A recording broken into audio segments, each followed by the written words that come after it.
kasaysayan, kababalaghan at iba pa ating tuklasin dito sa Historiador.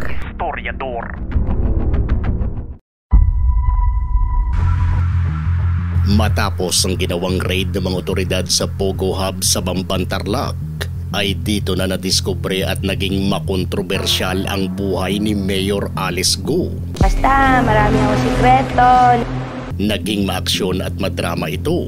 Maaksyon dahil sa pinaniniwalaan ng iba na si Alice Go ay isang sakalam na Chinese agent na hinubog sa China at ipinadala sa Pilipinas para maging espiya. Madrama dahil ayon sa kanya, siya ay pinalaki sa farm at ipinagkait ang pag-aaral. Maraming taga-Bamba ng pabor sa pamamalakad ni Alice Go dahil ibang-iba raw talaga kung paano siya mag-alaga. Aanhin daw nila ang kandidato na kilalang taga roon kung kurap naman daw ito at walang magandang magawa para sa kanila at sa maliit na bayan ng Bamban. Mula itlog, karne ng baboy, bigas at mga groceries ay ipinamamahagi ni Mayor ng libre sa mga tao na kanyang nasasakupan. Rason para mapamahal ito ng gusto sa kanila. Pero ganun pa man, kahit gaano pa kaganda ang pamamalakad niya sa kanyang nasasakupan ay hindi ito rason para hindi niya harapin ang mga tanong ng gobyerno sa kanyang pagkatao at sa kanyang pagkakasangkot sa Pogo. Parte sa paglaki ni Alice Go ang lugar ng Valenzuela dahil nagkaroon sila ng negosyo doon. Kaya ayon sa senador na si Win Gatchalian na baluarte ang Valenzuela, ay mukhang nalaman na niya kung sino ang totoong ina ni Mayora. Base sa analisasyon ng senador, mukhang hindi totoo na ang sinasabi ni Mayora na kasambahay na kanyang totoong ina na si Amelia Leal Go na isang Pilipino ay mukhang istorya lang ito dahil ang sabi-sabi doon sa Valenzuela na ang babaeng nagngangalang Wen Yilin o Winnie ang siyang daw totoong ina ni Mayora. Kasi nga lumabas dun sa hearing at sa dokumento na tumira siya sa Valenzuela. So nagtanong-tanong ako sa mga nagtrabaho sa kanila, yung mga kung saan siya nagrenta, rumenta nung warehouse at yung mga taga doon. At itong taong si Wendy,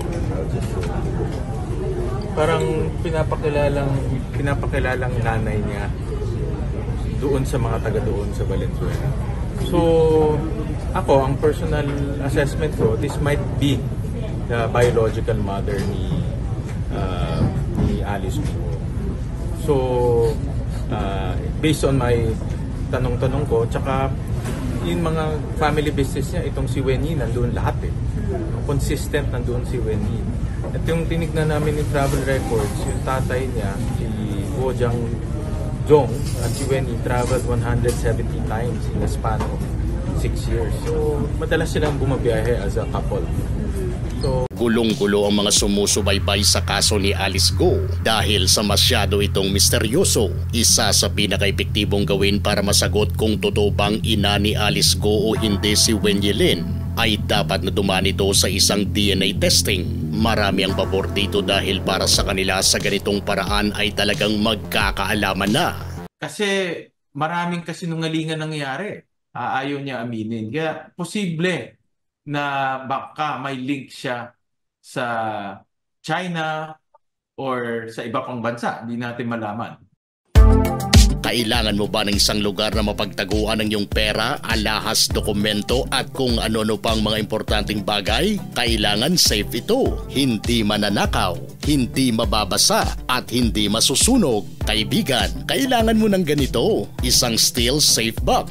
Gawa sa purong bakal, maganda ang pagkadesenyo, swabe lang ang pagbukas at pagsara. At higit sa lahat, ligtas sa mga importanteng bagay na ilalagay mo. May 3 pang kulay na mapagpipilian, black, white at gold. Orderin mo na ito kaibigan bago pa ma-order ng iba. I-click na ang link sa description ng ating video para sa iyong order. Wala pang naisagot si Mayor Alice Go dito, kaya nananatili itong question mark pa kung talaga bang papayag ito. Bago ang pangatlong hearing ay magkakaroon munang Senado ng executive session at hindi sigurado kung dadalo si Mayor Go dito. Habang tumatagal ay mas lalong marami ang naiintriga at gusto nang magpa-DNA test si Alice Go. Pero bago pa man mangyari ito at bago pa man siya matanong kung papayag nga siya ay mayroon ng nakalap na balita si Senador Win Gatchalian.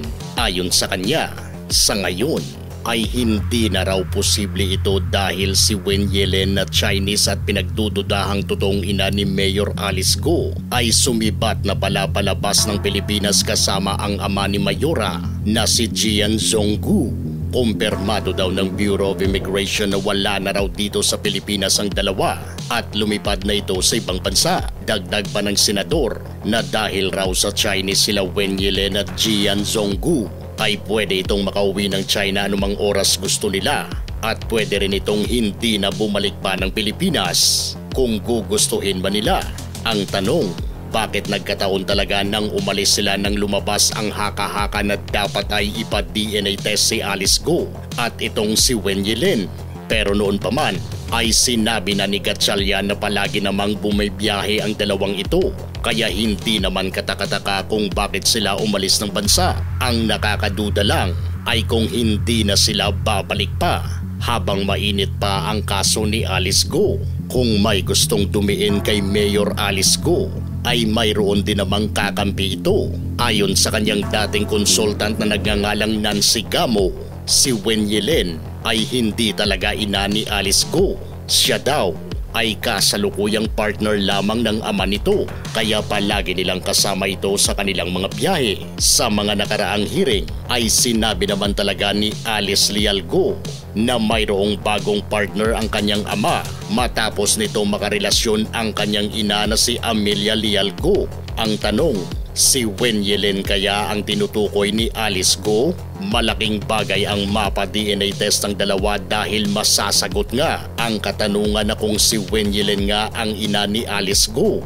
Sa tingin ko ay papayag talaga si Alice Go na ma-DNA test sila ni Wen Yelin pag alam niyang hindi talaga ito ang kanyang ina. Malaking bagay ito sa kanya para may pakita sa mga senador na posibleng siya ay Pilipino kapag magnegatibo ang resulta ng DNA test niya kay Wen Yelin. Mukhang hindi talaga tatantanan ng mga senador itong si Alice Go hanggat sa hindi nadadala ang kaso nito sa korte. Ikaw, gusto mo rin bang ma-DNA test si Wen Yelin at si Mayor Alice Go? Samantala, kakapasok lang ng balitang sinuspindi na ng ombudsman si Mayor Alice Go bilang alkalde ng Bamban Tarlac. Permado ni Ombudsman Samuel Martires ang suspensyon ni Go. Hindi ito makakatanggap ng sahod sa loob ng 6 na buwan. Pinanigan ng Ombudsman ang kahilingan ng DILG na masuspend si Mayor Go. Kinasuhan ng DILG si Alice Go ng grave misconduct, serious dishonesty, gross neglect of duty,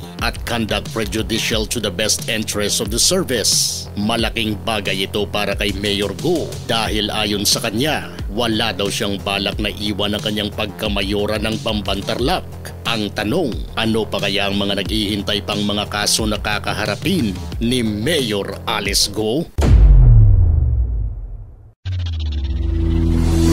Kung gusto nyo ng mga ganitong klaseng videos, panoorin, pindutin ang notification bell, mag-subscribe at i-share sa mga kaibigan. Maraming salamat po hanggang sa susunod dito sa Historiador.